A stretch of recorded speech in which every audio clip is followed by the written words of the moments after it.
কর্মরত সেনা জওয়ানের বাড়িতে এবার হুমকির পোস্টার, চরম আতঙ্কে পরিবার, ভুগছেন নিরাপত্তাহীনতায়। নদিয়ার শান্তিপুরে এই ঘটনাকে কেন্দ্র করে আবারও উঠছে ভারত বিদ্বেষ প্রশ্ন। নদিয়ার শান্তিপুর থানা এলাকার ঘটনা।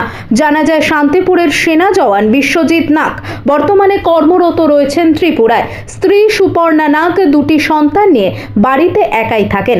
অভিযোগ, সকালে বাড়ির উঠোন ঝাড় দিতে গিয়ে দেখেন একটি কাগজের টুকরো পড়ে রয়েছে। তাতে লেখা রয়েছে, পাকিস্তানের জয়, বাংলাদেশের জয়, ত্রিপুরায় আছে বাংলাদেশিদের ধরছে।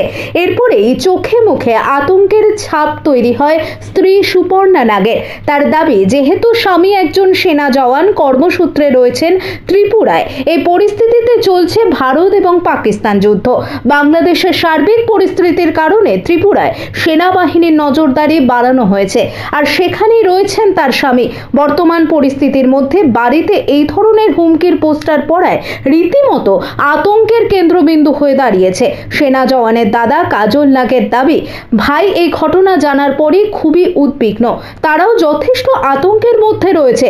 যারা এই ঘটনা ঘটিয়েছে তাদের বিরুদ্ধে আইনানুগ ব্যবস্থা নেওয়া উচিত। কারণ একদিকে যেমন ভারত বিদ্বেষী, অন্যদিকে পাকিস্তান ও বাংলাদেশি প্রেমিকরাই এই ঘটনার সাথে যুক্ত। তবে এই মুহূর্তে সেনা জওয়ানের পরিবার নিরাপত্তাহীনতার কারণে শান্তিপুর থানায় একটি লিখিত অভিযোগ দায়ের করেছেন।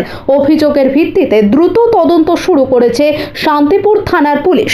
এখন দেখার, এই ঘটনার সাথে যুক্ত অভিযুক্তরা কতক্ষণে ধরা পড়ে পুলিশের জালে। রিপোর্ট জগন্নাথ মণ্ডল, সানভি নিউজ বাংলা, মানুষের সাথে মানুষের পাশে। আপনারা দেখছেন সানভি নিউজ বাংলা, মানুষের পাশে মানুষের সাথে। চ্যানেলটা ভালো লাগলে সাবস্ক্রাইব করে সঙ্গে থাকুন সবার আগে খবর দেখার জন্য।